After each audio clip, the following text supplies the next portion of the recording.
All right, good evening, everybody. It is 5:30. Are we prepared to call the meeting to order at this time? Yes, we are. All right, perfect. Thank you so much. Ms. Schob, may we please have a roll call, please? Greg Schneider, Present. Megan Miller. Present. Both members are present virtually. Thank you very much. Is there a motion to approve the agenda for this evening? So moved. And I'll second. Any discussion? Hearing none, all in favor, please say aye. Aye. Aye. Thank you very much. Motion passes unanimously, which takes us to item 1D to the minutes. Would anybody like to move approval of the Teaching, Learning, Equity, and Pupil Service Committee meeting minutes from May 16th? So moved. Second, any discussion? Hearing none, all in favor, please say aye. Aye. Aye. All right, motion passes unanimously. Thank you so much, Mr. Stenrus and Ms. Moratek. And is Ms. Fuentes there this evening as well? Yes, she is. Well, thank you, Ms. Fuentes, for being here tonight. We look forward to your presentation here, item 2A on the Beloit Virtual School update. Okay, so Teresa Mortek, Executive Director of Teaching and Learning. I am here with Jeff Stenrus, our Director of CTE, and then Emily Fuentes, who is an extension of our team, and she's our Virtual School Coordinator and has done a lot of really great work this year. And so they're just here basically to give you an update because this time last year, we were presenting that platform switch to the Wisconsin Virtual School. So wanted to give you a little update about where we are in the work. Thank you. Jeff Stenrus, as Ms. Moratek said, Director of CT, but also Director of Alternative Programs, where this one falls underneath. Yeah. So yes, this is an update for BVS after we have been with the Wisconsin Virtual School for 1 year. And so we're really just kind of giving an update for what has happened this current school year and where we're still going with that. And so there is a slide that shows the Wisconsin Virtual School link. It links to the lower school, middle school, and high school curricular areas, also credit recovery and AP classes. So this is stuff that I presented last year. One of the pieces that we presented was not only a platform change, but the hiring of a coordinator. So I have Ms. Emily Fuentes, who is our Beloit Virtual School Coordinator, with us to help go through this. So as we move forward, some of this information I shared last year about our enrollments. As you can see, 2018-19, 19-20, we're in the 20s for numbers of enrollments. We went to in the 50s and 60s of the year of COVID, in which virtual school was presented. Last year, our enrollments, we broke them down by term, and you see that we were in starting at 71 and moved all the way up to 90 at one point in time. And average 81. This current year, with our new school change, our new platform change, as you can see, we start off in the 90s, but rose into the 100s. So a significant increase for what we've had for this current year. Our current enrollment doesn't include a number of drops with this. One of the program features of Wisconsin Virtual School is we have a trial period with them, and Ms. Fuentes has done a great job of trying to check to see where students were at, monitoring progress, and if they weren't being successful, before we have them fully enrolled to the point where we pay for them, we were trying to counsel some students and saying, maybe this isn't such a great option for you. So there were a number of students that were dropped with this. This was the actual number that we had truly that were a part of the program. So I'm going to have Emily share some things that she has found out in her year as coordinator. Yes, thank you. So just some of the findings of the whole child, or like the type of student who's interested in seeking a virtual school placement. I think, as we all know, in Rock County, we do have a large number of students who qualify for like McKinney-Vento services. So due to availability and just the constant need for transportation, and maybe not necessarily being located within our city or county for long periods of time, Wisconsin Virtual School gives those students the ability to access their classes with very little distractions and attendance issues. And then through the district, we're able to provide Wi-Fi hotspots. So the majority of our students who are accessing using our Wi-Fi hotspots have had a lot of success. And our 9th and 12th grade students, a lot of them are often looking for like a non-traditional schedule. Maybe they, due to circumstances, need to work during the day and can't be in a school building from 8 to 3. So they're able to like log in and access their courses in a schedule that is convenient for them. And mental health concerns have also been a big proponent of 9th through 12th. Also 6th through 8. I think we know nationally coming out of COVID, a lot of our students are experiencing issues with social anxiety and just kind of like building back those routines. And our 6th and 8th grade interest has often been motivated by family concerns of like harassment, bullying, the mental health concerns, like I said earlier, and just feeling disconnected, but still wanting to access their classes. So our K through 5 students often are siblings of our 6th through 12th grade students who've decided to go virtual. So here's a brief summary of the programming, comparing last year to this year. I do need to make a correction though. At the very top, it is corrected on here. Okay. All right, I guess I take that back. It is corrected. I wasn't sure if I had that fixed on there already. So you can see last year we broke down K through 8 and 9 through 12 students and looking at the number of failures and incompletes and the number of classes that were taken. And now we've actually added the K through 5 students with this. And while we still have a ways to go, if you take a look at our K through 8, we went from 77% failures and incompletes to 64%. And the high school level kids went from 56% to 43%. So we've made progress, but still have a ways to go with that. And we'll talk a little bit about some of the pieces that we're looking at, including to even bring that down further. So part of the 3-year model that we did was last year making the change. So this is the first year we've gone through this. It included the learning coach. And I put learning coach, Emily's title is coordinator learning coach is Wisconsin virtual school terminology. So they refer to it as a learning coach. Explore some blended opportunities, face-to-face dual enrollment. We do have a student who participated in some synchronous activities this year at the elementary level. We did have a couple of students who worked with credit recovery as we are trying to explore that as well. Emily is also our credit recovery specialist at Beloit Memorial High School, so I had her do a little bit of exploration with that. So we want to continue that for the next year and looking at blended learning opportunities. As she said, not all students can attend brick and mortar school due to some other circumstances. We don't want to have them not take a class at the high school and just take it virtually for no reason, but there are circumstances where it allows us to expand their academic day. And then looking at year 3 and 24-25, the possibility of putting a couple of school district of Beloit teachers as virtual school teachers, which we can do one of two things: limit it to just school district of Beloit students who they are monitoring, or we can open it up to class that Wisconsin Virtual School offers. Our teacher is the teacher of record. We get a discount for the Beloit students that are part of it. Wisconsin Virtual School takes the rest for whatever they have. So there, again, potential to expand this program to include some of our own staff members with this. One of the things that we looked at was cost overview. And last year, we had taken a look at the PASS platform, which was about just under $300,000 for our 81 average students with that.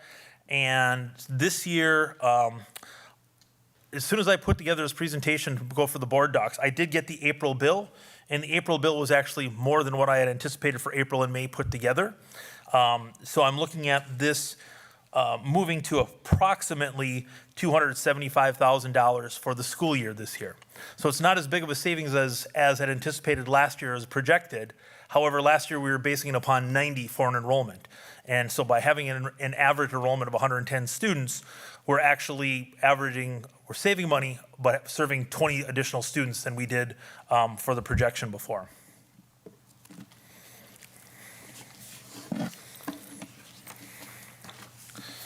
So some of the highlights that we have for the services, which Emily is the one who does all of the legwork with almost. I'm going to let her explain those.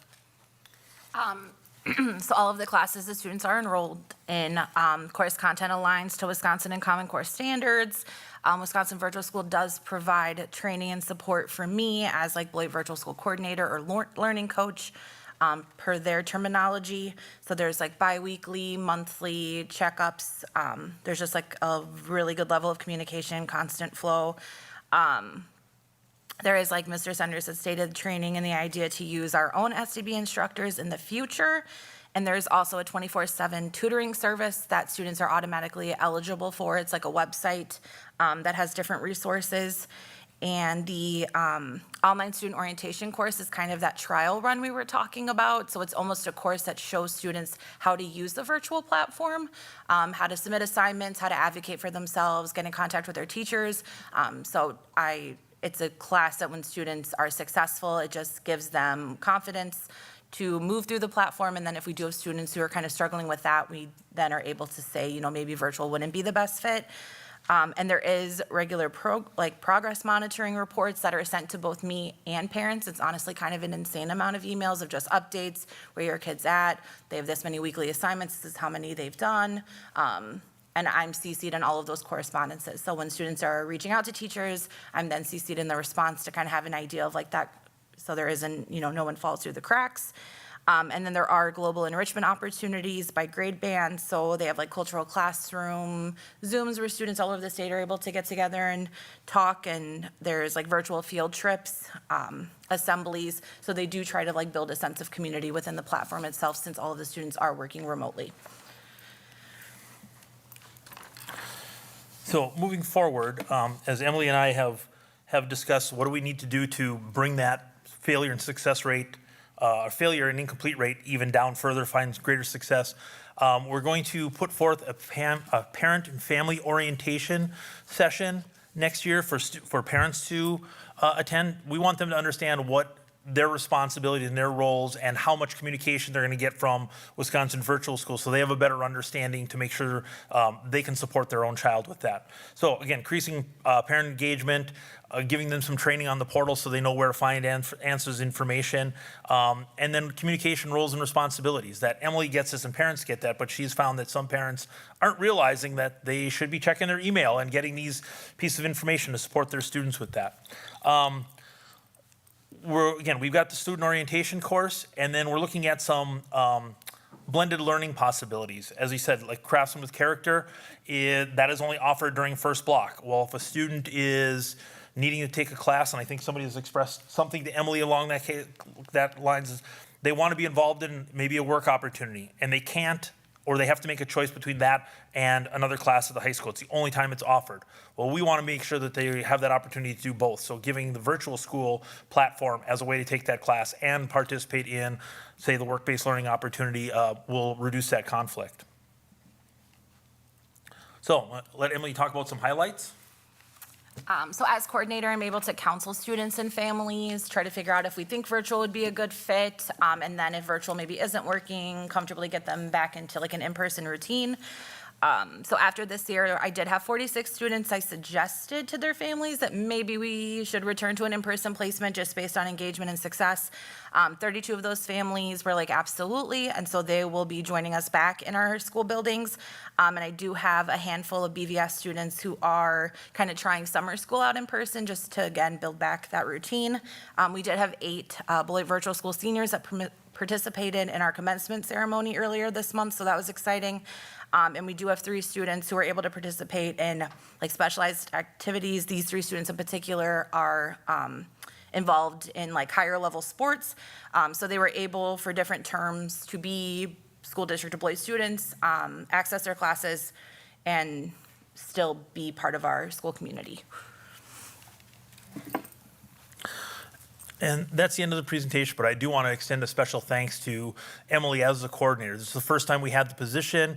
It had been monitored through the Beloit Learning Academy with Dr. Schroeder and Mr. Chris Whitney, in addition to them running their school. So this was an ability to us to have a person who was going to give direct attention to it, be a part of their job where they're looking at communications weekly, be able to reach out to students on a consistent basis. And Emily's done a phenomenal job. We said, we still have a ways to go. but we have brought down the failure incomplete rate. She's done a great job with counseling students, talking to them. Again, we had 8 seniors that graduated. We're providing other opportunities, and she's in constant communication with Wisconsin Virtual School of, can we try this? She's even accommodated some of the scheduling pieces that finding students were not being as successful by taking 4 classes during a semester at a time.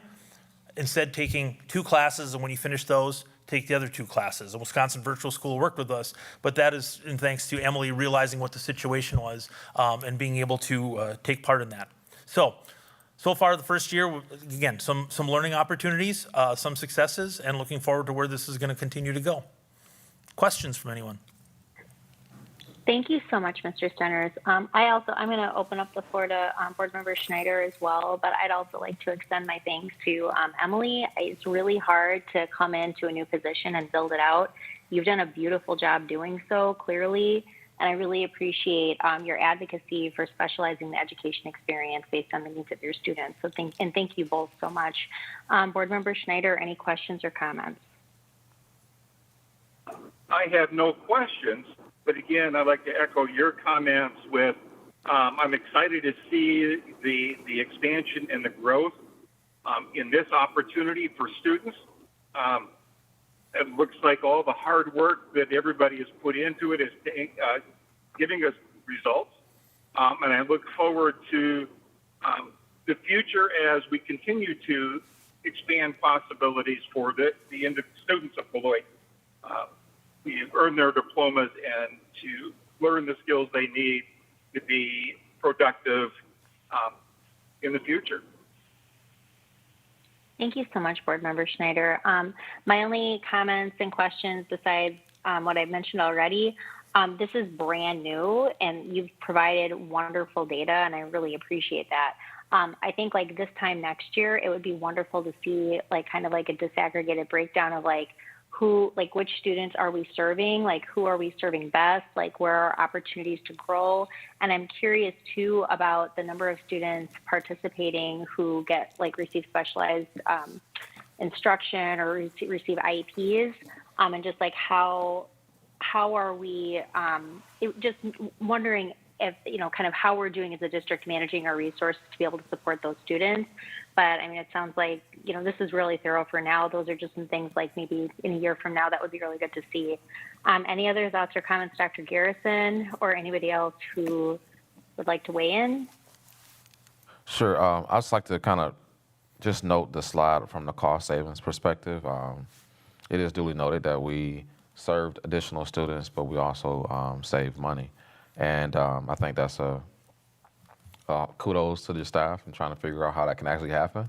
I know that's always a challenge when you're thinking about money and savings and what could we possibly do. And that takes a lot of, brain space to figure it all out. And you guys have, and of course, ladies have assisted us in this savings opportunities for our students here in the district. But I also like to note that with a lot of our students that are participating in this program, the failure rates that we know we have to grow through a little bit more. Those are ever changing, right? And sometimes we focus there because we have to. But I know that in time, though, those numbers for those individual kids become more successful and become more positive. And so again, I want you to know that from a data perspective, I see it as numbers. But we're also talking about students who are changing, right? Who are needing this opportunity for different reasons. And those things you oftentimes can't capture in a number, right? And so whatever our students were going through at that time, as long as we were able to still say that we were there supporting them through those different challenges, that's also very important. So I can say 100% of the time, you all were still supporting our students through those challenges, right? And so for that, I want to say thank you as well. Thank you. Perfect. Thank you both so much for your time this evening and for everything that you have done and continue to do for our kids. So that takes us then to, oops, I just got to close my presentation here. Lost my agenda for a moment. There it is. Okay, that takes us to item 3A. We're revisiting, we've heard this last month. This is a second kind of hearing of the 6th to 8th grade TLE Humanities course.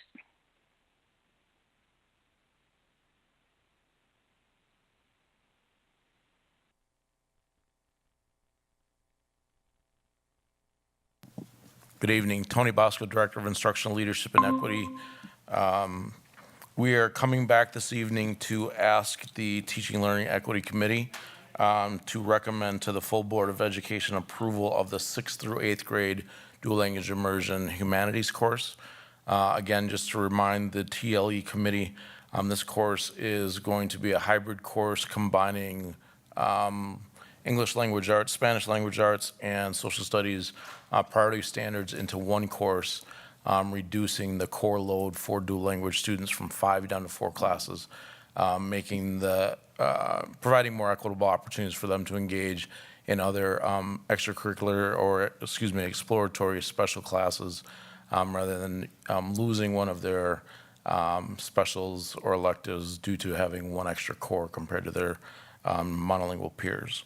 So again, we're just asking for recommendation to the full board for approval of this course. Thank you so much, Mr. Bosco. Board Member Schneider, do you have any questions or comments? I think this is a great opportunity for students and a way to give them more opportunities. So I definitely agree with the proposal.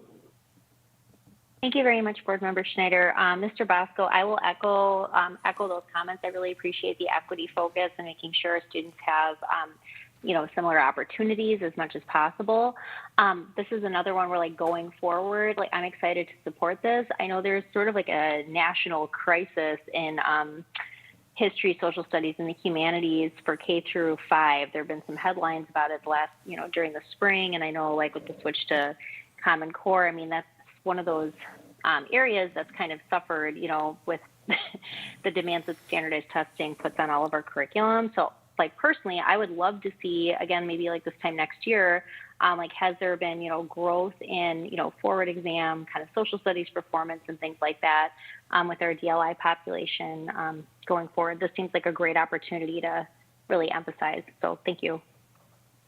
Perfect. We'll definitely bring them back in the spring. My apologies. I am really poorly timing my speaking this evening. Thank you very much, Mr. Bosco. Did anybody else have any other thoughts? I didn't have any thoughts, or I do have a comment. As we look at expanding our programs and programming, I would like to again thank the leadership that's helping move these types of conversations forward for our school district. Our DLI program is something that is unique to the school district of Beloit. It's not unique from the aspect of it's never been done before, but it is unique to our school district itself. And so again, I want to thank the leaders who have helped put this opportunity for our 6th to 8th graders in place. We know that middle schoolers always talk about having more opportunities and wanting different opportunities for them to expand and grow. And I believe this gives us another layer of that type of conversation. We're not looking for a round peg to fit in a square hole. We're looking for opportunities for our students to have access. And this presents the opportunity for us to have access. So again, I just want to make sure I made that comment. Thank you.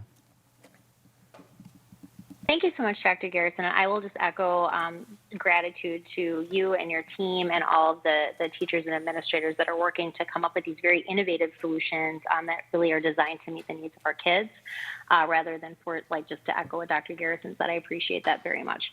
At this time, would any committee member like to move to recommend to the full Board of Education the addition of a 6th through 8th grade DLI humanities course beginning in the 2023-2024 school year? So moved. I will second. Any discussion? Hearing none, all of those in favor, please say aye. Aye.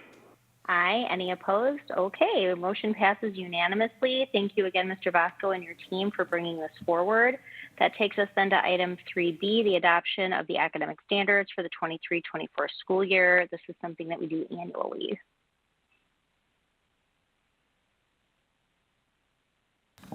Good evening, Teresa Mortek, Executive Director of Teaching and Learning and Equity. I'm here tonight for our annual ask for the committee to move to the consent agenda that the School District of Beloit will continue to deliver standards-aligned instruction by adopting the Wisconsin Department of Instruction model for academic standards in all core content areas during the 23-24 school year. Thank you so much, Ms. Martek. Board Member Schneider, do you have any comments or questions? I do not. Thank you so much, Ms. Martek. Thank you so much for bringing this forward. Just a quick clarification. I think it's in the parent handbook, but are there any other ways? I just know, like I was reading in the posting about part of Act 55 is notifying parents that we continue to offer standards-aligned programming. What does that communication look like? Sure. So we will put that notification out through our communication channels so we can upload it on our website, and then I'll work with Monica, our Chief of Communications, to have that pushed out. And there's the attachment there that has all of the standards listed, so that would be the perfect thing to send out to the families. That's perfect. Thank you. And I appreciate that so much. And just to clarify, in the past, like I know as a parent and as a board member, I've always been able to locate it on our website. But, I know just we've had an emphasis on communication. So I appreciate you clarifying that. And that sounds fantastic. Thanks for all of your work in that department. Would anybody like to move to recommend to the full Board of Education the approval of the academic standards for the 23-24 school year? So moved. I will second. Any discussion? Hearing none, all in favor, please say aye. Aye.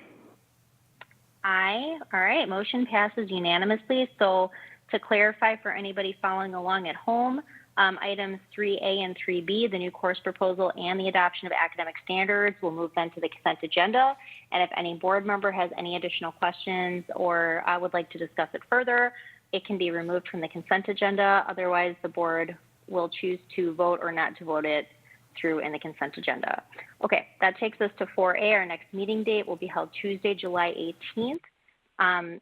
If there's nothing else, I'll accept a motion to adjourn. So moved. I'll second. Any discussion? I'd like to thank everybody again for their time and their excellent work. All those in favor of adjourning here at 5:57 p.m., please say aye. Aye. Aye. All right. Thanks, everybody.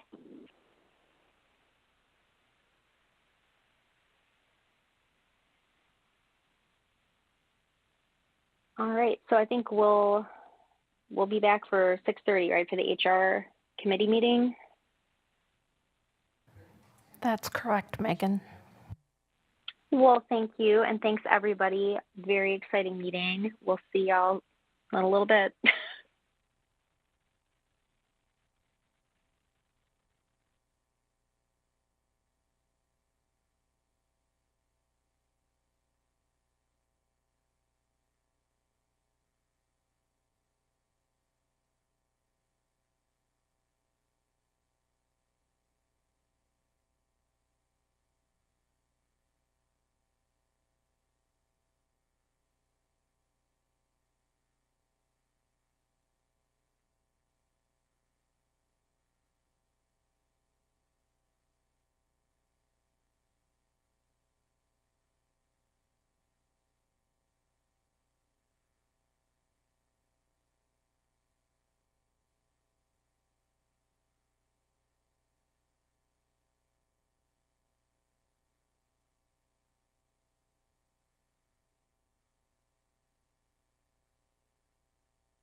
Right.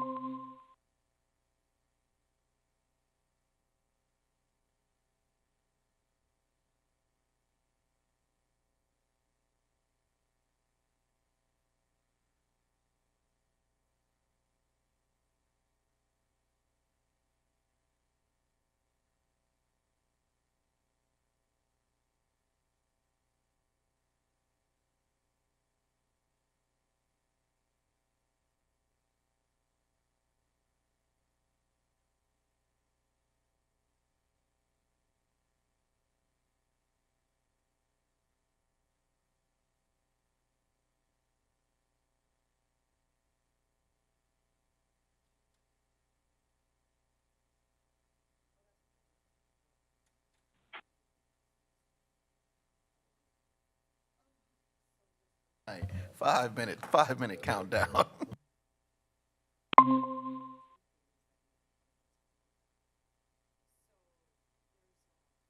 Sound check. Megan Miller, are you out there? Testing, testing. We're at 4 minutes. Can you hear me now, Megan? Yeah, we're already having fun tonight, huh? Can you hear me? We can hear you. We just can't see you. Amazing. I'm so excited. Yeah, that's okay. Testing 1, 2.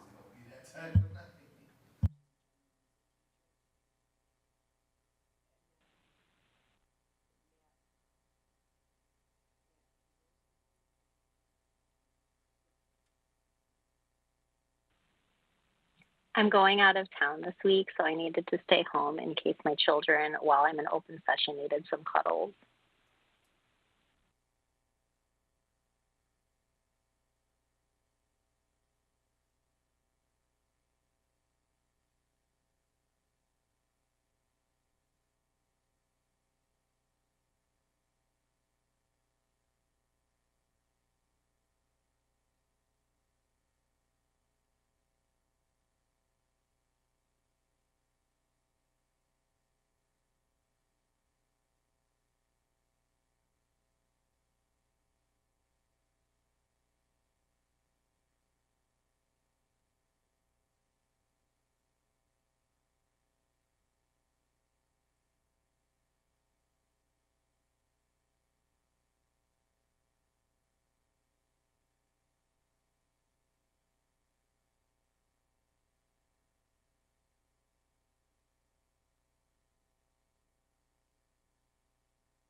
All right, everybody ready? Everybody ready?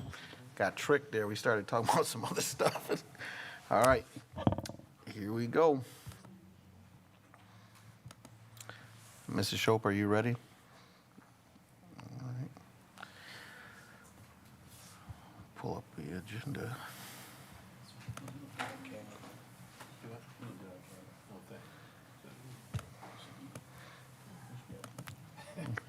Are we recording? Oh, where? Oh, okay. I just didn't see. Oh, I guess I see it now. All right. I'm going to call to order the January 20th, 6:30 p.m. Human Resource Committee meeting. I'm calling this meeting to order at 6:31 p.m. Mrs. Shope, could I have a roll call, please? Yes. Brian Nichols. June 20th, I'm sorry. Here. Brian Anderson. Here. Megan Miller. Present. Amy Levy. Here. Greg Schneider. And Sean Levy. Present. Everyone is present with the exception of Greg Schneider. Okay.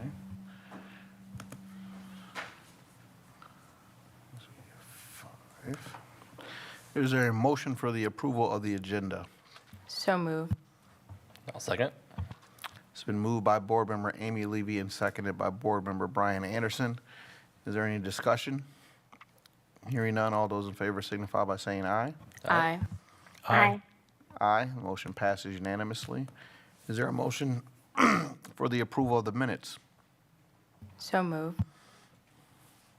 Second. Second. All right, there's a second. It's been moved by Board Member Amy Levy and seconded by Board Member Brian Nichols. Is there any discussion? Hearing none, all those in favor signify by saying aye. Aye. Aye. Aye. And motion passes unanimously.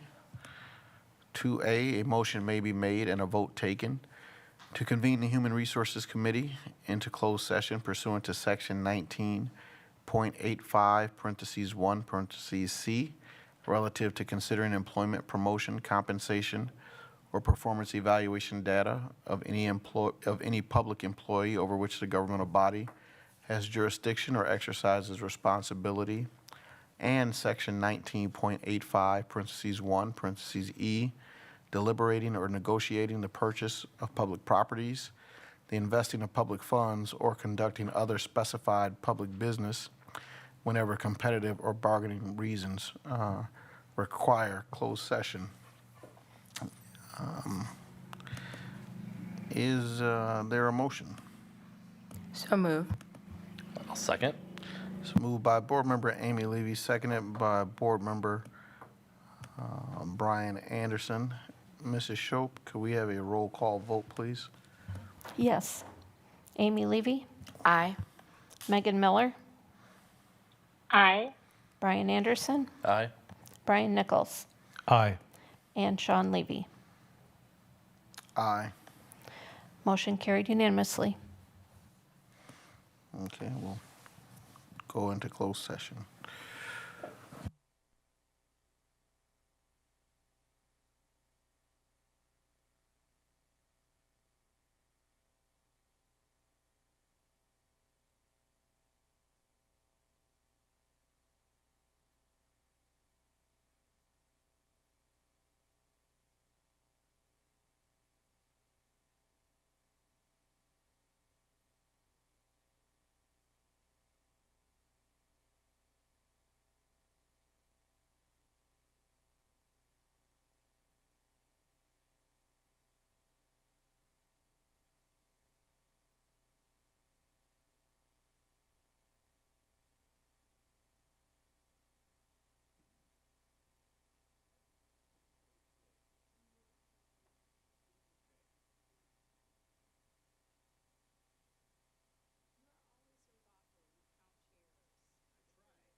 So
Levy, Brian answered.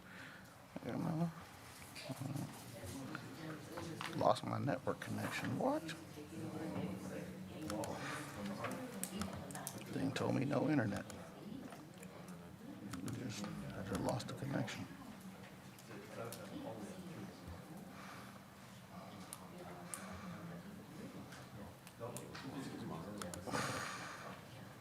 Now I'm back.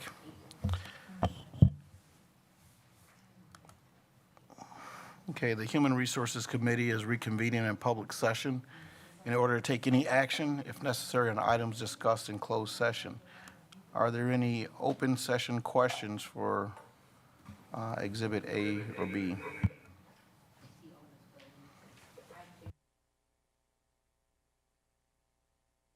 Okay. Okay, Board Member Levy. Thank you. So just a few questions with Exhibit A. The first is, what is the licensure status of the limited term contract visiting teachers?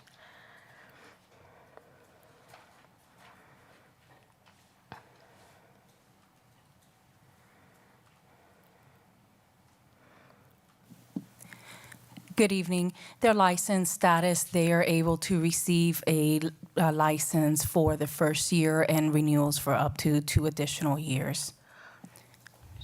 So they don't have the license, they're doing emergency licenses? Correct. Okay. And then the next question is, what is the reason for the limited term contract for the teacher position at Converse and the special ed teacher position at Hackett? Is it the same, don't currently have the license, and we're doing an emergency license? They will be getting a limited term license based on the progress of their program. Okay. And then my last question for Exhibit A is that there are 4 items under additional compensation. Additional duties for 1 employee started last November, and additional duties for the remaining 3 employees started in February of this year. Is there a reason we're just seeing this in June? No, it was based on auditing of items that had not been presented to the board before closing out the year. Okay. And so I guess I'll offer a question, and feel free to press pause and get back to me at a later date. But are employees aware that if I'm doing additional duties, that I can submit the required paperwork, et cetera, to get this additional pay? Or is that something that employees are not aware of? If I was doing additional duties since November of last year, I would have pushed for that to be approved before June of the following year. Yes, and for the most part, our employees are aware, and they do have those discussions originally with their supervisor, and then it works its way to human resources for placement on the board docs. And one of those items was one that there was some back and forth as to what exactly the responsibilities were, and so there were some delays in acknowledging whether or not it constituted the additional pay. Okay. And then my last question is actually on Exhibit A1. So if anyone else has open session questions for Exhibit A, I'll yield the floor. Other board members? Okay. Board Okay. Member Levy. Yeah, thank you. So on Exhibit A1, does Mr. Bosco hire all of the DLI teachers and not the building principals, or was this an anomaly? Mr. Bosco is the primary liaison between the agency that procures our visiting teachers in a foreign country, and depending on the availability of the building principal, they are included, but he is the primary source of screening, interviewing, etc. Thank you.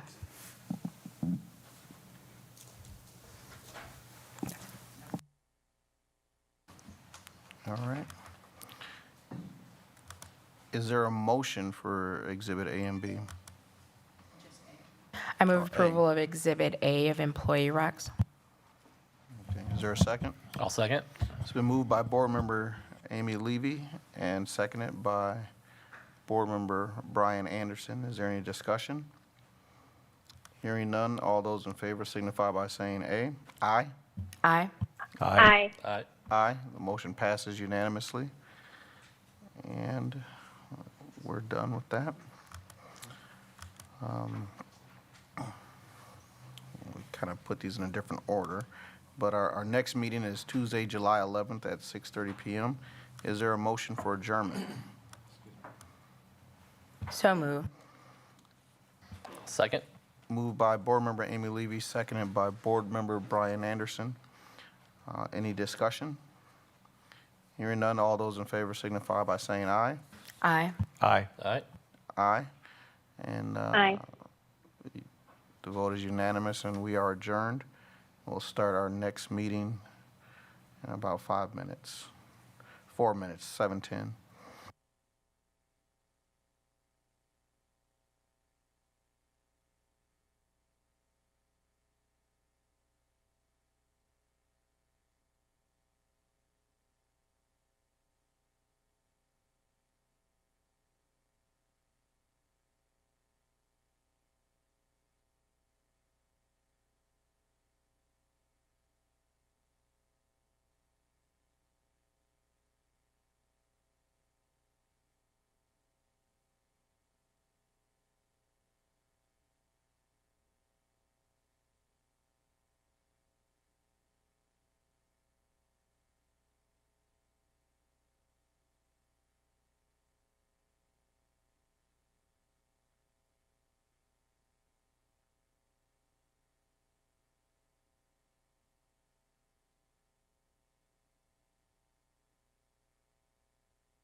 I'm going to call to order the June 20th, 2023 regular board meeting at 7:10 p.m. Mrs. Schultz, could we have a roll call, please? Yes.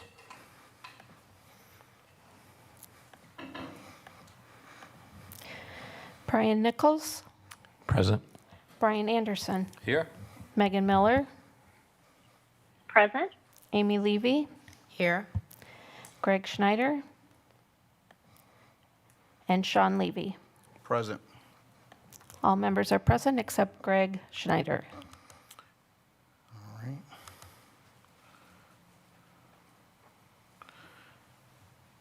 To make this public announcement, the Board of Education would like to let our families and viewers know that our regular board meetings are being simultaneously interpreted. You can watch the Spanish interpreted meeting through the link found at the board website under the Watch Meetings tab with tonight's date.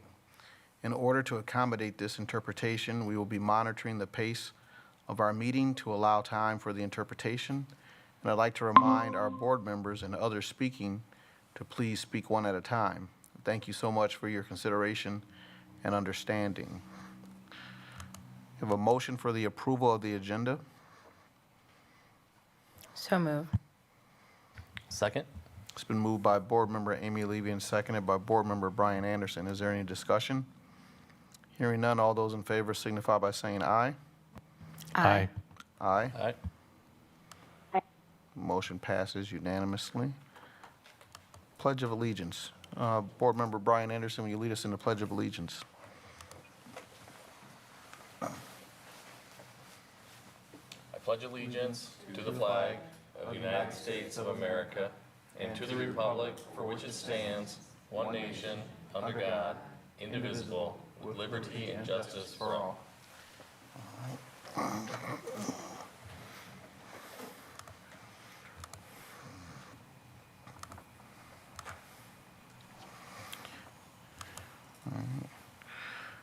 We have public comment. Mrs. Schultz, do we have public comment this evening?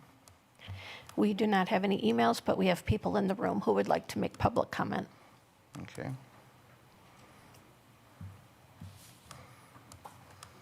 Just a minute.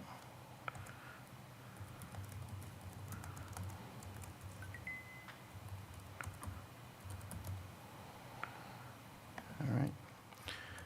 Members of the public are welcome to attend all open meetings of the Board of Education. Robert's Rules of Order will be followed at all times. Individuals attending board meetings are expected to conduct themselves in a respectful and courteous manner that models appropriate behavior for our students. Individuals wishing to comment are expected to comply with the following norms in order to maintain a respectful and ordered meeting and to prevent discussion of confidential matters in a public forum.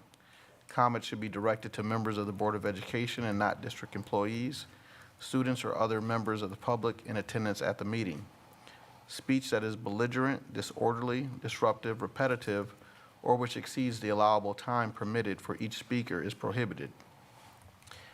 Concerns or questions that entail the disclosure of identifying information regarding specific students are prohibited. Response from the board, if any, will be limited to clarifying inaccurate information, seeking additional information from the speaker, or acknowledging that the speaker has been understood. The board will not debate with an individual, and the board may not take action on an item raised during public comment that is not on the meeting notice/agenda. The chair will interrupt and rule an individual who violates any of these norms out of order. If ruled out of order by the chair, the individual's opportunity to address the board will end immediately, and the microphone will be turned off. Thank you for your participation and courtesy. And we begin with the first public comment. The first two that I have are Tia Johnson and Isaac Johnson.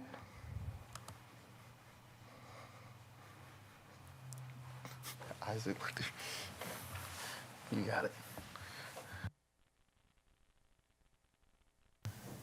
My name is Isaac Johnson. I live at 1621 Indian Road, and I yield my time. Tia Johnson, same address. Some of the greatest scientific discoveries have been due to mistakes. We owe penicillin, plastic, and the microwave to human error. However, often adults have a hard time admitting mistakes or lack of knowledge.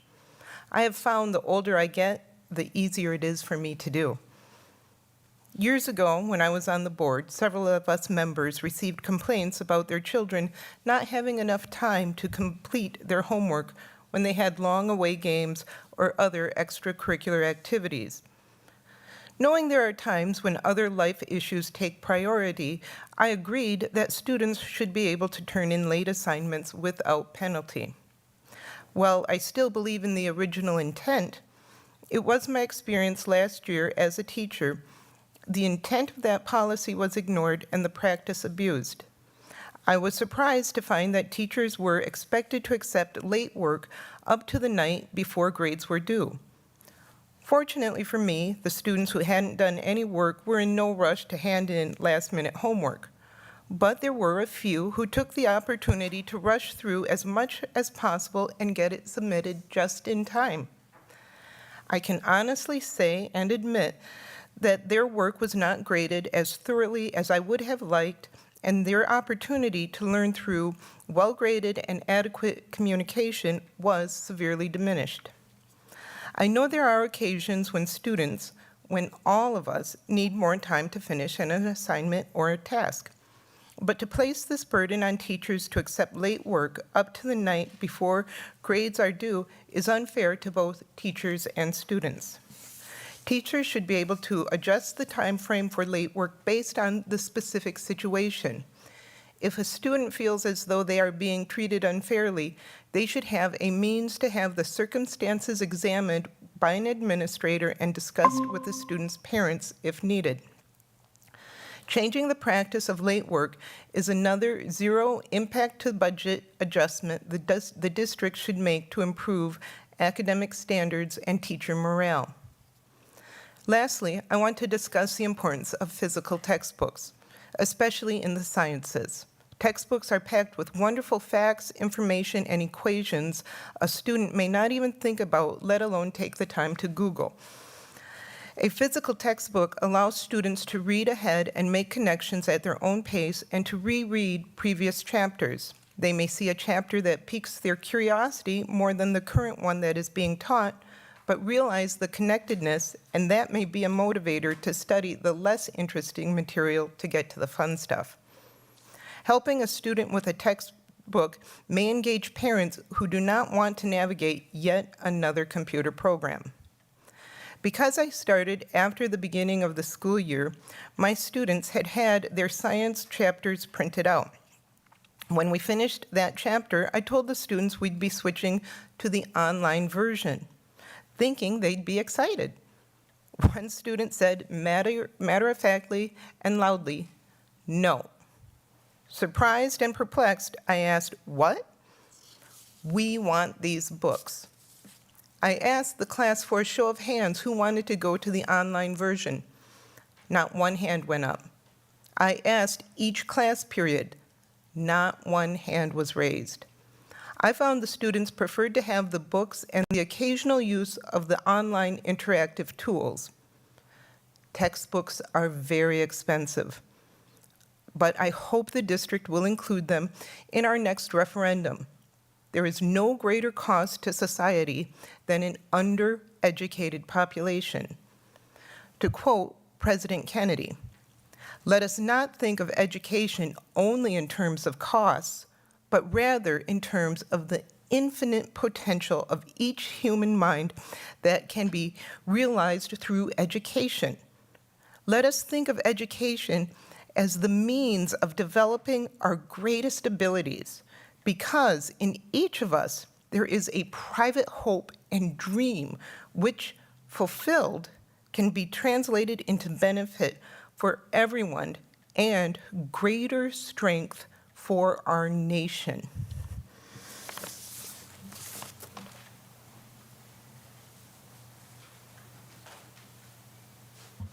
Next, we have Dorothy Harrell and James Simmons.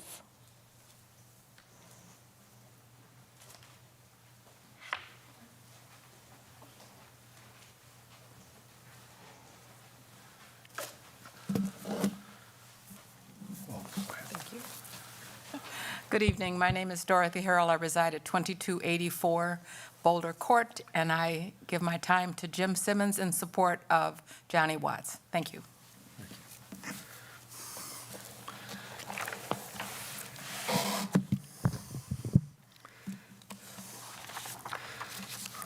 Superintendent Garrison, President Levy, Vice President Miller, and the rest of the school board, my name is James Simmons, 854 Bluff Street.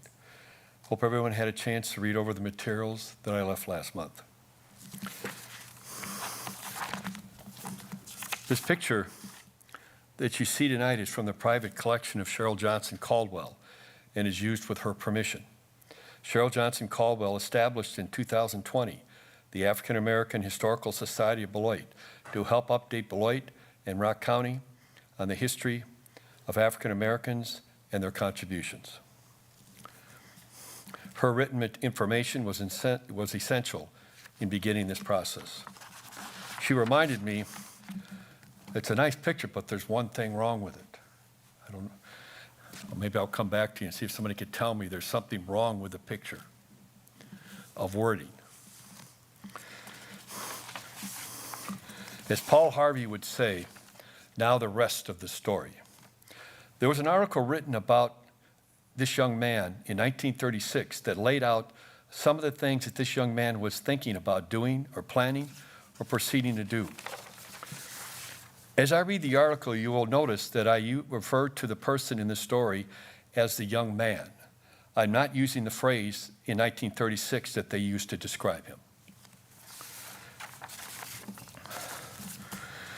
After 3 years of trying, A.M. Saperstein, manager of the world's premier Negro basketball team, the Harlem Globetrotters, finally signed this young man, a sensational lacrosse and Beloit athlete, to a contract as a well-known young man decides to cash in on his athletic abilities financially as Jesse Owens decided to after the Olympics.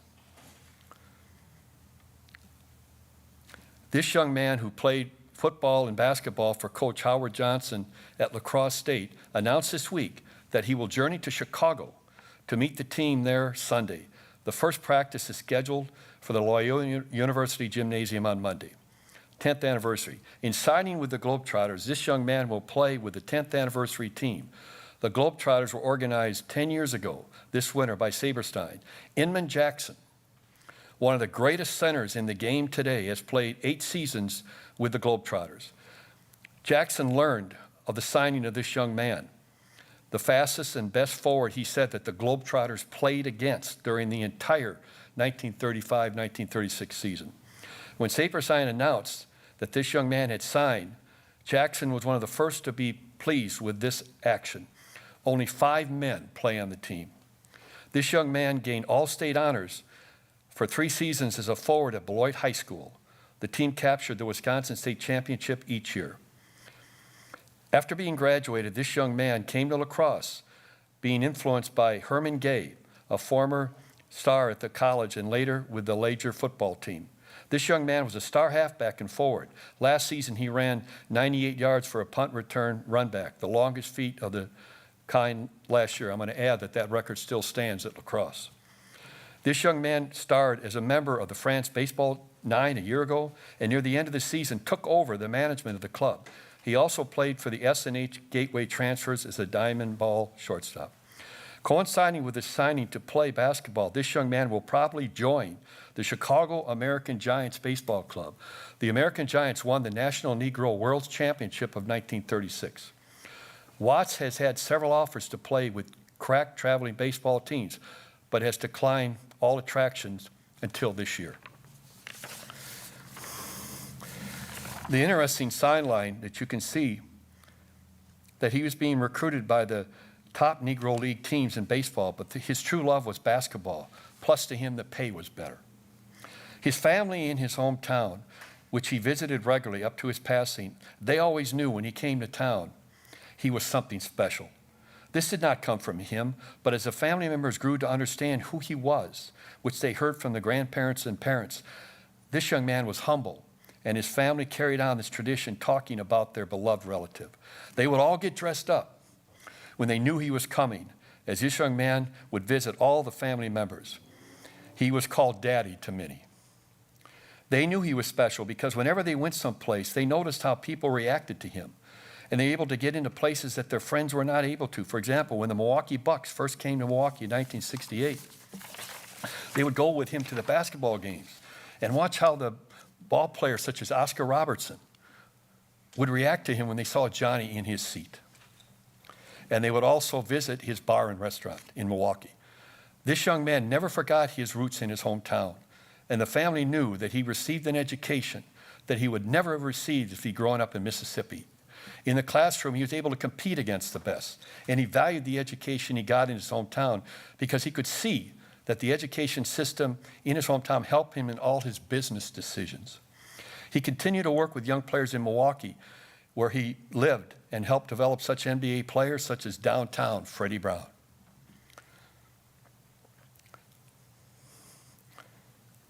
This young man was John Wesley Watts, a 1934 graduate of Beloit High School.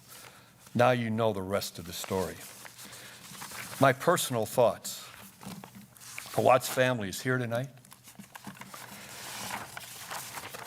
They were, well, let me read this. All my thoughts over the last almost 2 years have always gone through the Watts family because he is their beloved Johnny. And they knew how his story should be told. And if it's not told the way they would like it, they would rather to keep it as a Thanksgiving dinner story. They had no agenda. I carry, as I mentioned last time, I carry my own personal guilt. I live next door to Andre Neal, who graduated in 2014 from Beloit High School and was a leading scorer in Beloit basketball history. I saw him shooting baskets as a next-door neighbor when he was 7 years old. And as I got into this story, I realized I never told him about Johnny Watts. I asked his dad one day if it would have made a difference. His dad said it wouldn't have hurt. The inspiration for this process for me started with the meeting the young men of the McNeil basketball team in October of 2021 at McDonald's by chance. The recognition of Johnny at this time would be to name the court in the Barkin Arena the Johnny Watts Court. This will complete the story and link the Jacobson Field to the Barkin Arena to the Johnny Watts Court. Herb Jacobson always said Johnny was the greatest basketball player he ever coached. And people that I talked to that knew Bernie Barkin told me that he revered Johnny Watts. So the school board has a chance to complete this story, not to subtract from the Jacobson Field, the Barkin Arena, but add to the story of this Beloit basketball program.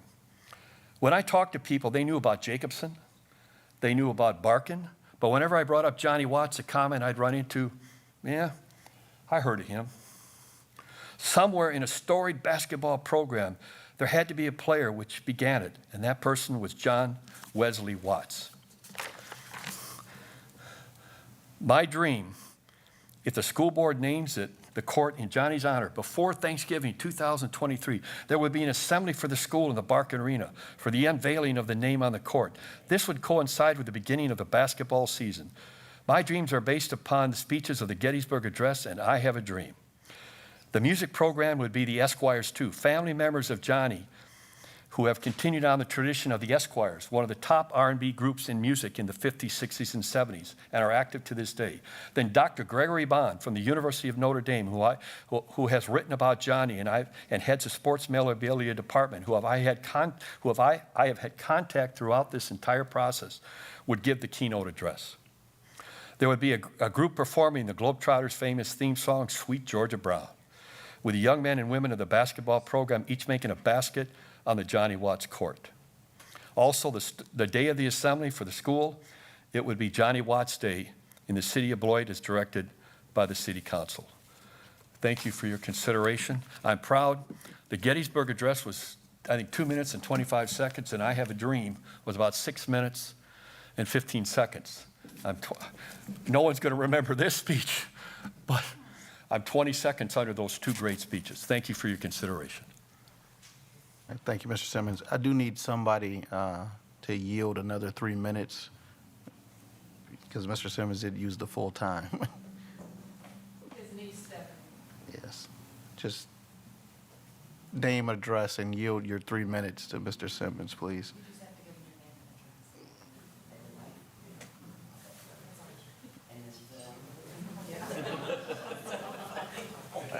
Mr. Simmons he was going. I didn't want to interrupt him in the middle of.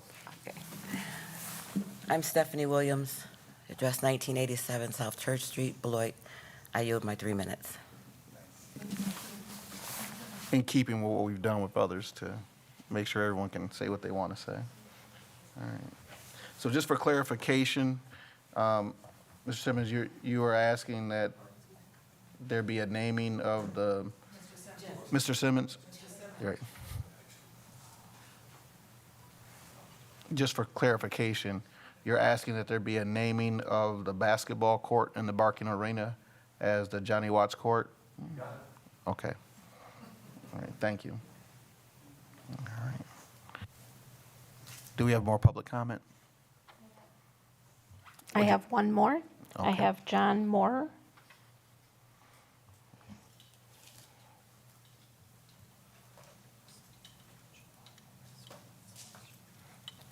Good evening. My name is John Moore. I live at 4172 North 41st Street, Milwaukee, Wisconsin. I am the grandson, the eldest grandson of Johnny Watts. Obviously, I have his name. I'm known to them as Little Johnny. I've been coming to Beloit since the day I could ever remember. We came down here 2 and 3 times. I'm going to say maybe 14 times a year on the weekends coming to see my grandfather's side of the family. I have a lot of relatives here. I'll just say that. Daddy was very, very, my grandfather referred to him as Daddy. Daddy was a very modest man considering the things that he accomplished in the time frame that he accomplished this in the hurdles that he had to go through. He didn't dwell on it. He just kept moving it forward and was able to accomplish the things that he was able to accomplish. He was the first African-American athlete to win not 1, not 2, but 3 state championships for Beloit Memorial High School. And he didn't come from Milwaukee. He didn't come from Racine. He did not come from Kenosha. He did not come from Madison. He came from Beloit, Wisconsin. And the family would probably be very honored, and Daddy would just probably say, okay, if the court ended up with his name on it, because he was that type of a person. He didn't brag or anything like that. He was a strong man. And at the time that he came through, and like Jim Simmons was saying, the little part he left out was when he left here, he went to lacrosse, and he never told me this story, but my grandmother told me the real story. Abe Saperstein had been watching him for a while. Obviously in high school, and with him winning the state championships, he had his eye on him. So Daddy finally decided to join the Globetrotters in 1936, 37, and I guess 38. So my grandmother told the stories that was when they joined the Globetrotters, when he seen that Daddy could read and write and do things and take care of things. So she said the more they were on the road, the more Abe Saperstein stayed back in Chicago. So she said what ended up happening was they ended up taking care of the business and running the Globetrotters for the last 2.5 years that once Daddy got there, which made Daddy was a businessman. Ended up leaving the Globetrotters and starting another team that was not as famous as the Globetrotters or the Rims, but it was a team called the Harlem Aces, which was actually owned by Johnny Watts. And I think a lot of that stuff gets left out. And like she was saying, I'm one of the kids who went to the Buck games with him. He helped them out before they knew they were going to draft a guy named Lou Alcindor, and the rest was history with all that. But we would be honored if you guys would, recognize him, and it's history, and it's your history. It's not my history. He's my grandfather, but it's Beloit, Wisconsin. Thank you. Thank you.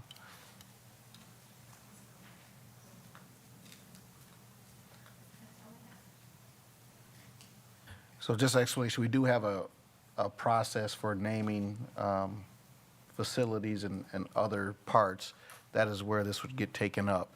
So there's no action for us to take tonight, but stay tuned. Yep.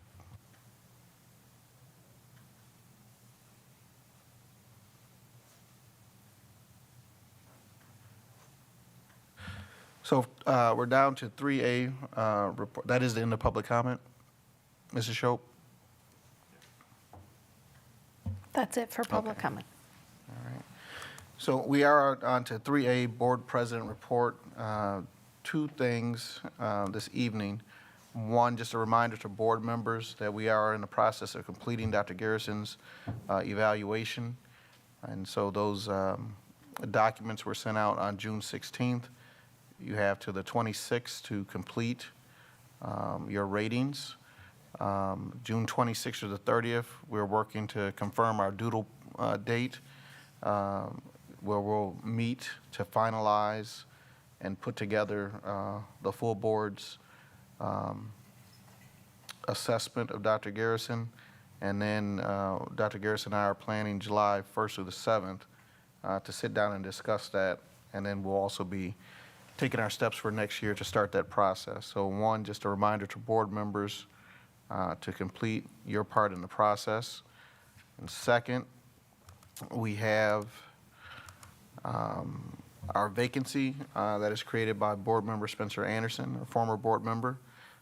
As he announced to us, the due date for materials to be returned to the board is June 28th, Wednesday, June 28th by 4 p.m., so that's 8 days away. At this time, we do not have any applicants. It is a one-year term, or from the date of appointment until April 2024 is the time period. It has been posted in the newspaper, and those documents are attached. And the questionnaire for the board members, we haven't discussed, as we did in the past, the questions that we might ask those candidates, but we are scheduled that for our agenda, since this is kind of in a lighter space than we've been in the last 2 years, but our business is to get that 7th member on the board. So that is, Dr. Garrison and I will work to tailor the agendas so that on July 11th, which is short of our deadline of our 60 days by policy, we will have taken care of our responsibility, and we'll spend that trying to eliminate the need to have multiple meetings or extra meetings. But we'll take care of that interviewing the candidate or candidates during that board meeting on the 11th. So just a note to the community, we are following our policy to appoint the applicant, but at this time we have no applicants. All right. And that is the end of the board president report. All right, next on the agenda, I have a superintendent's report. Again, on days like this, you know, we look outside, you can kind of feel that heat. And I know everyone is, you know, we got this beautiful view as well. And so thank you for being here with us tonight. You know, the School District of Beloit is proud of our 386 graduates over the past few weeks. I am so proud of our students, and there are many, many accomplishments. In a world today where it's easy for us to move on from these moments, I want to again say how appreciative I am to all of the smiles and, of course, the congratulatory moments of our Purple Knight family at graduation on June 10th. June 10th. June 10th. Juneteenth was yesterday. And so again, just a big thanks, you know, to everyone who supported and came out. Naturally, to our families of all the proud graduates. It's a very, very special moment. And again, it's easy for us to kind of move on, you know, and, you know, going on to the next conversation, but I just want to make sure I put that back into record since the last time we spoke. Also last week, the Rock River Jazz Camp was hosted by Mr. Behrens for our 6th through 9th grade students. And they concluded with an awesome jazz concert last week. I was able to see some videos of that jazz concert, and then again, so thank you to Mr. Behrens for the opportunities that he presented to our district last week. School district, I actually participated at a groundbreaking ceremony at Beloit College for the renovation of the Colonel Robert Morris Library and construction of their new home for Impact Beloit project. And so naturally last week, I'm not sure if you've been down to Beloit College lately. They are groundbreaking on a new library space, and I was able to participate in that. I think it's always good to be out in the community and, of course, support our different partnerships. We know that there's partnerships that we need to grow as well, and I look forward to future conversations with the new president there as well. The Wisconsin RTI Center recognized each of our schools for our implementation of our behavioral supports at the bronze level. And so this is a very prestigious, I'm not gonna say prestigious, but this is a recognition that comes from the state, letting everyone know that we are working towards our responses to interventions and behavioral supports in our school district. And again, we received bronze level notification or what's the better word? Recognition. Recognition, thank you. Recognition. We are sincerely proud of all the work we are doing, and we are also proud to accept this award on behalf of our students, families, and of course, community. And last but not least, just a real short superintendent's report tonight. We have podcasts that we have been doing since I came here, it seems like it. Me and Mrs. Christopher have been really putting together different ways to communicate with our families. And if you have any chance to just log on and hear some of our podcasts, we have over 24 podcasts right now that you can click on and hear, just to hear some additional news from for our school district. I think it's always important just to kind of reach people in different ways. By show of hands, who still listen to the radio? Anybody still listen to the radio? Okay, listen to the radio all the time. Okay, we've got a couple radio fans out there. So our podcast is like a radio show, and I think it's just a different way for us to kind of look at our school district and do something different. And so again, thank you to Ms. Christopher and her team for supporting this new innovative idea here for our school district. Although I haven't been on in a while, and so I guess my ratings wasn't that high. No, I'm just joking. But thank you so much for participating in the podcast. And if you get a chance to take a listen to those opportunities, please do so. We also have a quick update I want to share with the board with my superintendent's report on our homeless conversations here in our school district. And I'm going to turn it over to Mrs. Beavers to do a real quick overview of some of the homeless data that we have that I want everyone to hear about.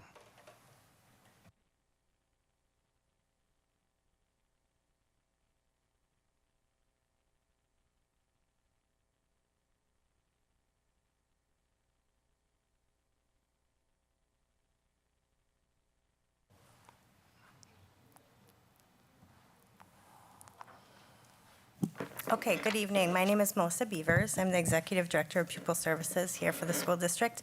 I'm just going to do a very brief overview of a grant that we recently were awarded for the education for homeless children and youth.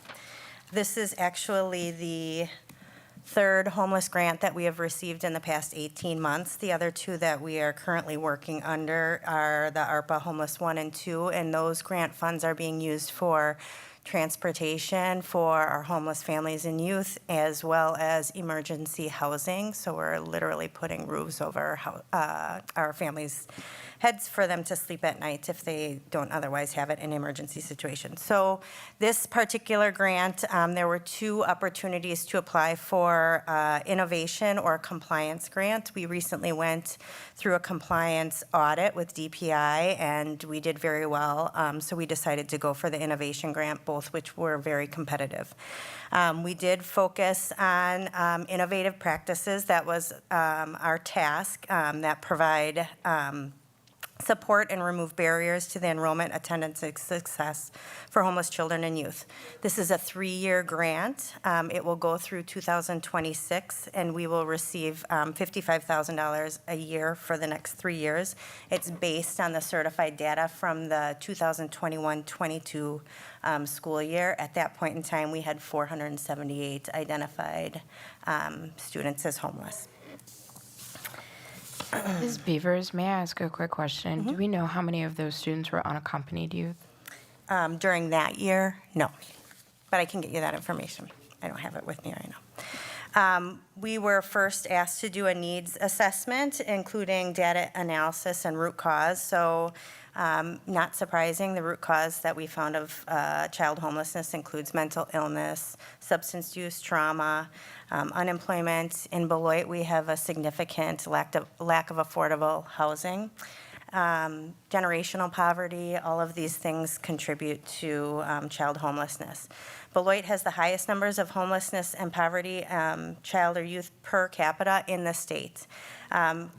For the 2022-23 school year, we identified 509 McKinney-Vento students, and of those 509, 50% were at the elementary level, so K-5 level.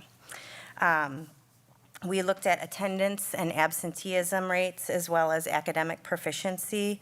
The one thing we did see is that we are making an assumption that we are significantly under-identifying our McKinney-Vento families since the pandemic, and it's just we're not seeing them. Our numbers in 2018 were 569. So we went 569, 519, and then pandemic year 363. So we're climbing back up 478 and 509 currently. So in reviewing the data and the needs assessment, we found that our system alone doesn't provide the conditions that support all students to meet grade level learning targets. So our plan, we proposed the implementation of a child or youth systems navigator for students and families experiencing homelessness, specifically focusing on our elementary grades. With the addition of this position, the school district of Beloit would be able to provide transformational case management, which will allow for a focus on increased attendance, improved proficiency levels, and improved family and school engagement, as well as a disruption to the overall system to remove barriers, ensuring all students and families are supported. So for those of you who are familiar with the graduation coach position that we have in the school district of Beloit, it's been very, very successful, and that started out as a grant-funded position. That position specifically focuses on our upper grades, and so we would like to replicate that, considering we have the highest number of homeless students in our K-5s. So that's really what this position would be looking at those, providing those wraparound services and assistance to enable students and families to participate fully in school activities, being instrumental in meeting the urgent needs of the children and youth experiencing homelessness, including basic needs, academic, social, emotional, and mental health needs. This person would also make sure that we're in compliance with the McKinney-Vento, the McKinney-Vento Education for Homeless Children and Youth. So we were tasked with writing 2 priority statement areas, and we decided on these 2. If we remove educational barriers and stabilize basic needs, we will ensure educational equity and success. So really focusing on removing the barriers and providing any supports we need so that our children and families have their basic needs met. And then number 2, we wanted to focus on academic achievement. And so if we ensure access to evidence-based interventions along with professional development for our staff, we will increase proficiency rates for our students experiencing homelessness. And that's just a quick summary of the grant that we just received. Thank you, Mrs. Beavers. Kind of what I want to do was just, during this season of, conversations around, finances, monies, I also wanted to try to bring us up to speed of some of the grants that we receive as well. And so again, at the last conversation you heard from Teaching and Learning, and today's conversation you heard from Pupil Services. And I just kind of wanted to make sure I update the board around some of the grants again that we're receiving and how we use those grants to support our educational services for all of our students in the school district of Beloit. That concludes my superintendent's report. Actually, I had a couple questions for the presentation. One, and nothing that you need to produce in this spot, but with the McKinney-Vento identified numbers, I would love to understand of that population, what percentage are unaccompanied youth, and then also what percentage are SAPAR students. And then with the Youth Child System Navigator, that's kind of the equivalent of the graduation coach, but at the lower levels, would that person report to Robin Stutt? I will provide you that information at a later time. Perfect. And then also just one other question. Do we still have a SAPAR coordinator for the district? We do. Perfect. Thank you. You're welcome. I want to capture your second question real quick for my records. You said you want to know about the SAPAR coordinator. I'm sorry. No, she just answered that. Of the McKinney-Vento identified, what percentage of that is unaccompanied youth? Because that's a different subset than McKinney-Vento. And then also what percentage of that or what the numbers are SAPAR students? Okay, I'm sorry. What percentages are not? Okay. Yep, thank you. Thank you.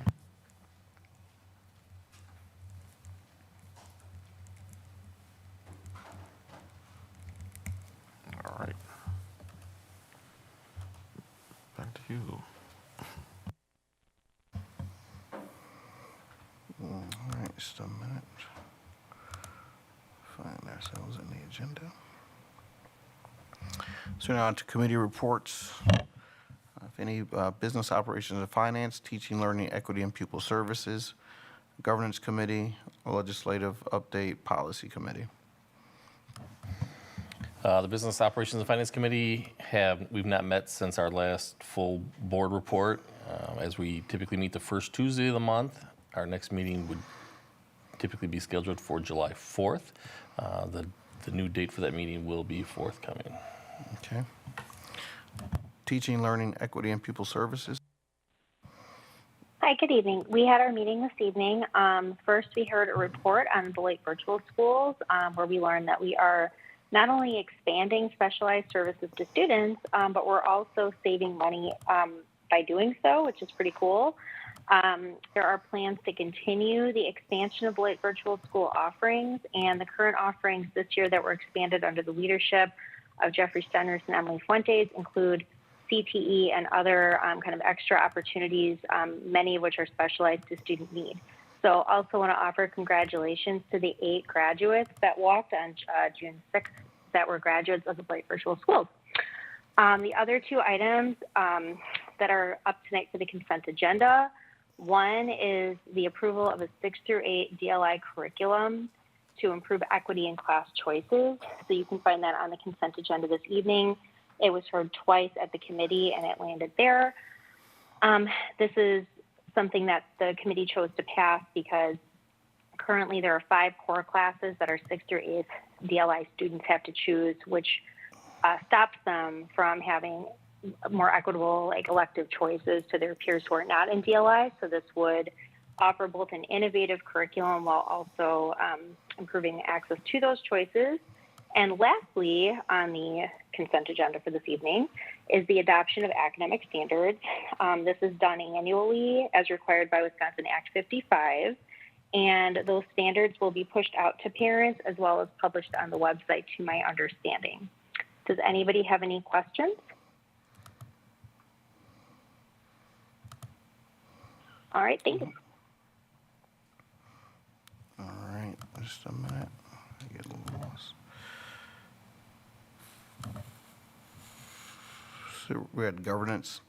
The governance committee met on May 23rd. We discussed our facilities long-range planning with our architect, EUA. We'll have more information about that process coming. I think September is one of our expected dates for delivery of information regarding our facilities to help us in our planning. And that's the end of that.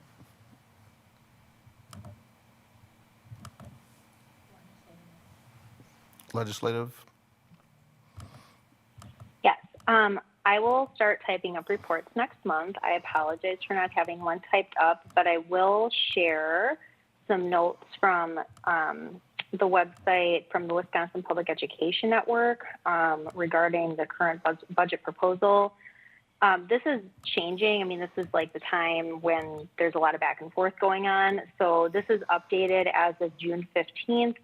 And I'll just read, there was their kind of assessment of the current budget proposal is that according to the most frequent concerns that were tallied through all the public budget hearings, in addition to the bipartisan blue ribbon funding recommendations and consensus among public education experts, the budget should include a 60% special education reimbursement, $1,510 per pupil increase in spendable funds, among others. However, in the current proposal, we're looking at a 33.3 special education reimbursement, which is an increase from last year, but still not up to what our needs are in the state and particularly in our district. And rather than the recommended $1,510 per pupil increase, public schools are looking at getting a $325 per pupil increase. So if anybody is concerned by that or agrees with that, you can reach out to the governor's office because they're the ones currently negotiating between Governor Evers and the Joint Finance Committee. See if there's anything else I wanted to pull out of here. There is still a $7 billion budget surplus at the state level, and of the billions of dollars that are being discussed for public education, the vast majority are currently slated to go toward voucher schools and will not benefit the majority of public education students in Wisconsin. So that is all I have at the moment. Policy Committee will next meet on Wednesday, July 5th at 5:30. All right. We're now on to our consent agenda. Is there anybody who would like anything removed from the consent agenda? Item A, please. Okay. Any other board member? Item E, please. Item E. Okay. A and E. Anything else? All right. Is there a motion for the approval of the consent agenda minus A and E? So moved. Second. It's been moved by Board Member Levy and seconded by Board Member Amy Levy, and seconded by Board Member Brian Nichols. All those in favor signify by saying aye. Aye. Aye. Aye. Aye. Aye. All right, motion passes unanimously. Item A, Board Member Levy. Thank you. Just a couple questions. I was looking at the two slides which compose the presentation, and the current setup has the 6th through 8th grade, whether you're monolingual or participate in DLI, as having 7 classes. And then the proposed structure drops same grade band students down to 6 core classes. So I'm just wondering, are classes getting longer? Is there a reason we dropped a class from the current to the proposed?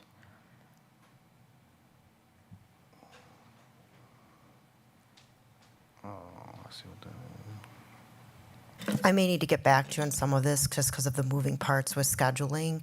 But ideally, what we wanted to do was to give the same amount of opportunity for exploratories for both classes.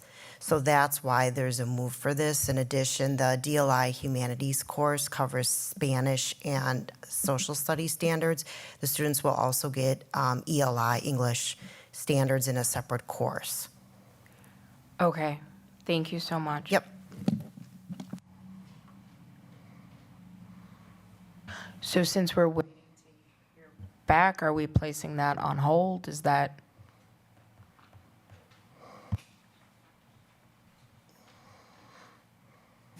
Can you ask me the question specifically so I can? Yeah, no problem. Sure, I wasn't prepared for a question, so I apologize. No problem at all. And I'm just looking at the 2-slide presentation. The current status has 7 classes. So it's 4 core and 3 elective if you're monolingual. And then DLI, it's 5 core and 2 electives. But all students 6th through 8 have 7 classes. The proposed 6th through 8th grade, the monolingual students have 4 core and 2 electives, so a total of 6 classes. And then DLI students also have 4 core, with social studies and Spanish being swapped out for humanities, and still 2 electives. So, I mean, was that just a simple typo and it should have been 3 electives? I apologize. Why we went down from 7 to 6 is what you're asking. Yeah. There was a change in the schedule, and so just give me a minute and I'll give you a call. I'll give a call and then I can come back. Sounds good. Thank you.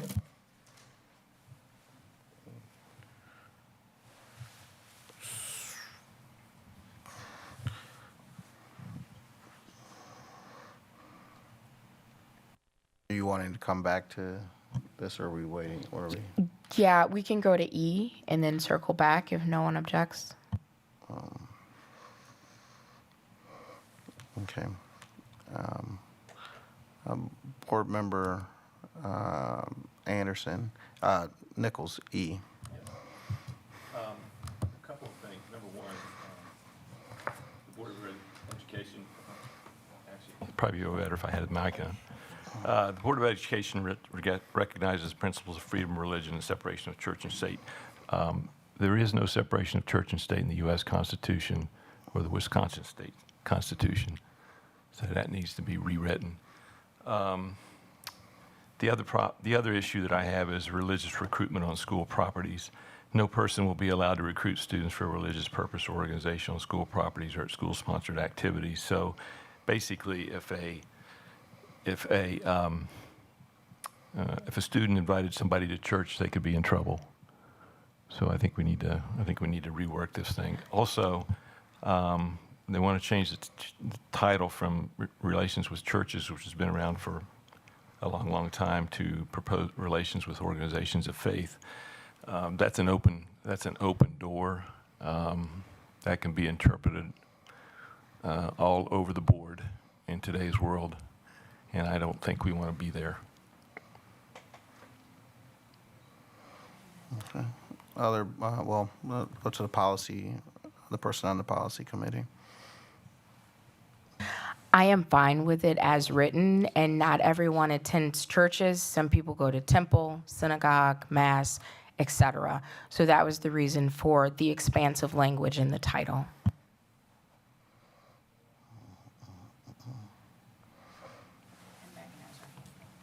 Board Member Miller.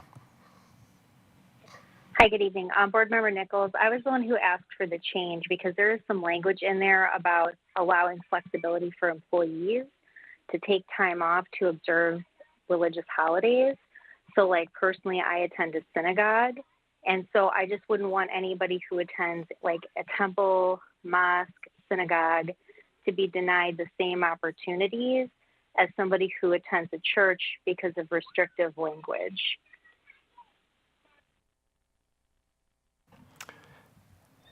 Have we ever kept any students from attending any of those events as it is currently written and has been written since 1980? Sorry, it was for staff, not for students. And there are staff who run out of days and could potentially be denied because you have to use a sick day, whereas most holidays that are recognized by churches are already days off or like paid holidays in alignment with our district calendar, which is also an established precedent, I believe, going back to the 80s as well.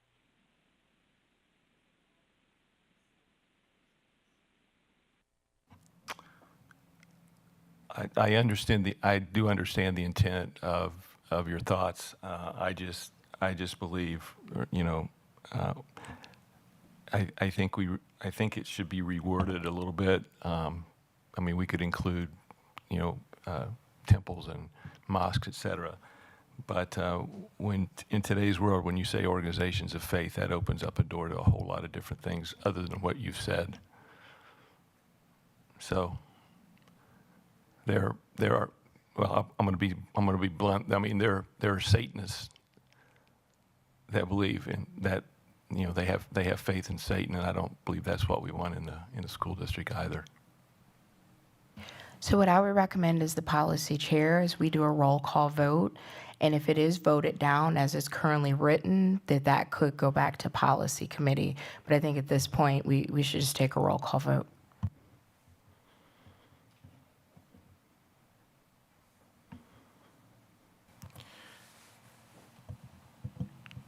Are you calling for the question now, or? Just a suggestion, but I definitely don't want to cut off, if there's further discussion, I don't want to cut that off. But that is one way we could remedy that, because we need to separate a motion to approve A and E anyway. Right.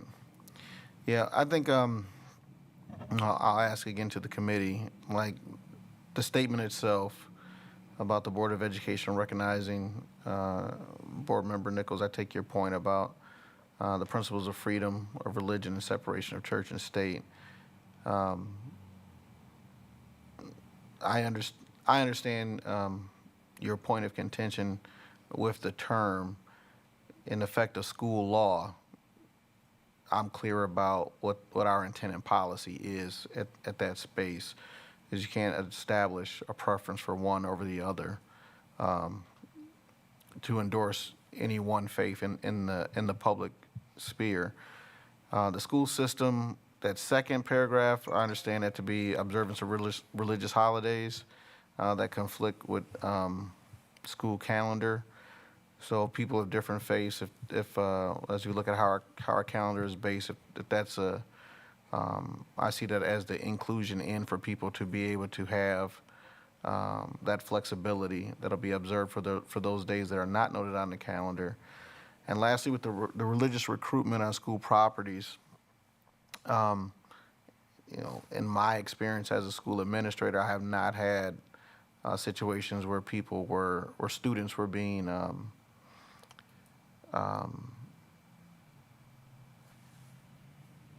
disciplined or reprimanded for recruiting or inviting people to share, as friends in their faith or religious activities. The religious recruitment on school properties, as I read it, it's one of those things that I think kind of leads to our harassment space, that that school itself is not the place for the recruitment, or that's not the primary purpose of what's happening in the school. Board Member Miller, you have your hand up. Yeah, and I'm empathetic, Board Member Nichols, to where you're coming from, because, I see your point about with students, but if it's a point of reassurance, it's not about policing student language or behavior. It's an 800 series policy around school and community relations. So it doesn't. Hi, baby. My daughter would like me to be quiet so she can watch Bluey, but it's not part of like a student code of conduct policy that would allow what you're saying to happen. But I really appreciate that you brought that up, because we do want to be inclusive and safe for all of our students. I would say I look at that last part of that religious recruitment is that school is not our purpose is to educate students, and like we'll come up with academic standards that we're talking about, but just that the school is not an open forum for recruitment into individuals' religious organizations or purposes is the way that I read the intent of the policy. You guys remember? Just a quick question. So again, sometimes it's semantics. What does recruit students mean? And then if you ask me, I'd say my friend asked me to join him at church on Sunday. I wouldn't say that's recruiting. Someone else may look at that as recruiting. So I get the wordsmithing that they can be confusing, but I guess, is there a mechanism currently in place to be a check on this? Because it wouldn't be seen, no one's going to be seen as violated unless somebody objects to it. So someone's going to make an objection and say, student A did this, and it violated this policy. So is there another, what's the mechanism to say, for someone to rule on that and say, you know what, that's not recruiting, that's a different thing. Okay. So, one of the things I think about when we try to pinpoint exactly what recruiting means is kind of hard. I think whenever it becomes evasive, where it's actively and opening and possibly even disrupting someone's opportunity to learn, that could be definitely considered a recruiting opportunity. And so that's where we would say, hey, that's probably, not probably according to policy. If it passes tonight, it'll be, illegal. You can't do that. And then I start thinking about, what are the, repercussions of the conversation as well, right? If it continues and there's discipline behind that, and that's mostly that will happen at the school level. And so again, if it becomes disruptive, if it becomes evasive, if it becomes, more of a disruption to the learning environment of someone, or in this case, a person, actively recruiting for religious purposes, that's when it will become necessarily a problem for us. Now, in my many years in education, have I had experienced this part? I have not. And so, that's just, food for thought as well. And so if it's happening, it had been brought to my attention when I was both as an administrator and now, of course, as a superintendent. I move approval for policy 881.3, relations with churches, with the proposed language, the proposed new title, relations with organizations of faith, and I'd like a roll call vote, please. I'll second. It's been moved by Board Member Amy Levy, seconded by Board Member Megan Miller. With a request. I apologize. I just looked at this. It's a first reading, so this still needs to come back for a second reading. Okay, so you're going to withdraw in the second? We have a second. Oh, we have a second, so we just need to vote it down. Okay. All right, Ms. Shope, can I have a roll call vote, please? Yes. Amy Levy? Nay. Megan Miller? Nay. Brian Anderson? Nay. Brian Nichols? Nay. Sean Levy? Nay. Motion failed. Okay. So what I would say about this one is we've had some discussion on it. It'll come around again. Next month will be the second reading and then like the regular vote. Yeah, the second reading will be final approval. All right, so the opportunity to have some discussions and suggestions to go along with that. All right, Mrs. Mortek. If I may, we typically vote to move it forward for second reading, so I'm a little confused what we're doing. Sorry. Oh, gotcha. So we need to. No, I can do a motion to move it on for a second, but the motion that I made was inappropriate because I didn't look at the tag to see if it was first reading. So I move to move policy 881.3 on for a second reading of the full board. I'll second. Okay, it's been moved by Board Member Amy Levy, seconded by Board Member Miller. Is there any discussion? Okay, hearing none. Do you want a roll call vote again, or? Not necessary. Okay. All those in favor signify by saying aye. Aye. Aye. Aye. Aye. Nay. Any abstentions? Okay, passes unanimously. Thank you for your patience. So we went from 7 courses down to 6 courses, and we expanded the period time from 42 minutes to 50 minutes. Perfect. So just for clarification, under the current model, a DLI student, so it's actually less choices for all of our students. Because currently our DLI, or our monolingual students would have 3 electives. But now with the new one, everyone will have 2 electives. Yes and no. Everyone was going to go down the electives, so if we didn't make this change, they would have 1 elective. And so this is keeping it at 2. A lot of what we're finding is the way in which the courses are written in the classes, they just can't do what they need to do to really dig in and learn at the 42 minutes with all the passing periods. So they wanted to expand it to make it 50 minutes. And so with that said, then you're moving to 2 electives. And if we, in this proposal, really the ask is to approve a humanities course. But in addition to that, just as a bigger picture of the scheduling, this is how this fits in to complement the schedule to give them the equal amount of electives. Perfect. And the new scheduling takes in or goes into effect this fall? Yes. Perfect. Thank you. You're welcome. All right. I move approval of item 5A, new course proposal, 6 through 8 grades DLI humanities course. Second. It's been moved by Board Member Amy Levy, seconded by Board Member Megan Miller. Is there any discussion? Hearing none, all those in favor signify by saying aye. Aye. Aye. Aye. Motion passes. Aye. Motion passes unanimously. And we've handled all of our consent agenda items. And future board meeting dates.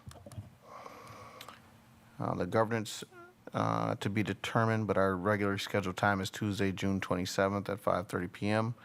Policy Committee meeting Wednesday, July 5th at 5:30 p.m. Business Operations and Finance Tuesday, July 11th at 5:30 p.m. Human Resources Tuesday, July 11th at 6:30 p.m., and our regular board meeting Tuesday, July 11th at 7 p.m. We're on to number 7, executive session. A motion may be made and a vote taken to convene the Board of Education to closed session pursuant to Section 19.85, parentheses 1, parentheses C, of the Wisconsin State Statutes relative to considering employment, promotion, compensation, or performance evaluation data of any public employee over which the governmental body has jurisdiction or exercises responsibility, and also Section 19.85, parentheses 1, parentheses E also. Is there a motion? So moved. Okay. Second. All right, it's been moved by Board Member Amy Levy, seconded by Board Member Brian Nichols. Mrs. Schultz, may we have a roll call vote, please? Yes. Amy Levy? Aye. Megan Miller? Aye. Sean Levy? Aye. Brian Anderson? Aye. And Brian Nichols. Aye. Motion carried unanimously. All right, thank you. We will be adjourning from closed session.